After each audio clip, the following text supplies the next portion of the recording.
So next we're talking about correctional treatment for juveniles.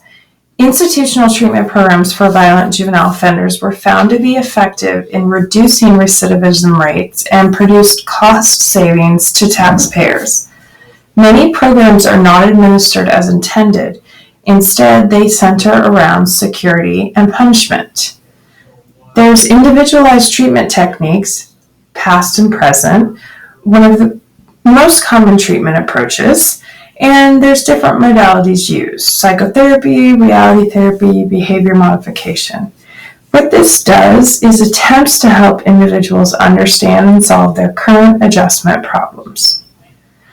There's also group treatment techniques, where counseling several individuals together in group sessions. There's often guided group interaction. And of course, there's educational, vocation, and recreational programs. This is an essential part of social development, often have therapeutic and instructional value. Almost 87% of residential facilities provided high school level education, 81% middle school education, and 70% provided GED preparation. These vocational programs include auto repair, printing, woodworking, cosmetology, food prep, and different type of training like that. It says secretarial training in my lecture notes, and I have a hard time saying that because I think that is not a term that's often used anymore. So we also know about wilderness programs. These are outdoor expeditions that provide opportunities for juveniles to confront the difficulties of their lives while achieving positive personal satisfaction. There's also juvenile boot camps. These are programs that combine get tough elements with education, substance abuse treatment, and social skills training. Provide a little in therapy or treatment to correct offending behavior, and the general ineffectiveness appears to have resulted in this approach failing into disfavor with some correctional administrators. So this legal right to treatment was a concept that was introduced in the mental health field, and the primary goal of placing juveniles in institution is to help them re-enter the community successfully.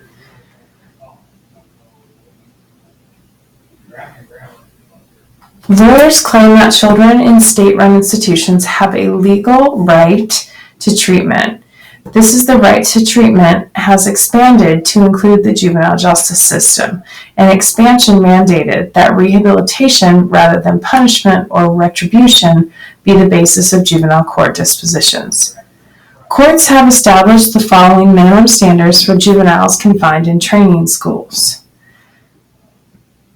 sufficient lighting to read until 10 p.m., sufficient clothing, bedding to be changed once a week, personal hygiene supplies, change of undergarments, prescription eyeglasses, minimum writing materials, daily showers, all of these pretty basic needs. Several cases have led federal, state, and private groups to develop standards for the juvenile justice system. Brutality has been outlawed, although the use of restraints, solitary confinement, and even medication for unruly residents has not been eliminated. So when we're talking about juvenile aftercare and reentry, aftercare in the juvenile justice system is the equivalent of parole in the adult criminal justice system. It's this transitional assistance to help youth adjust to community life. Reentry involves aftercare services, including preparation for release from confinement, also called pre-release planning.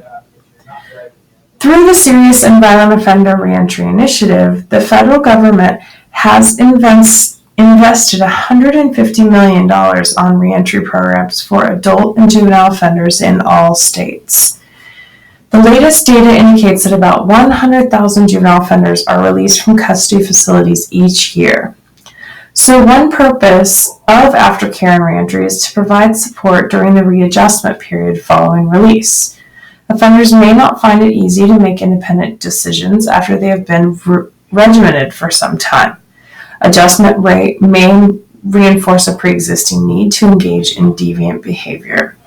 The IAP, Intensive Aftercare Program Model, offers a continuum of intervention for serious juvenile offenders returning to the community. Juvenile parolees are required to meet set standards of behavior, included but not limited to the following: reasonable curfews, refrain from association of people who might be detrimental to their future, attend school, abstain from drugs and alcohol, and report to their youth workers. There are many new forms of probation supervision, and that is receiving greater attention in recent years. Intensive probation supervision, balanced probation, wilderness probation, and electronic monitoring have become important community-based alternatives over the last few years.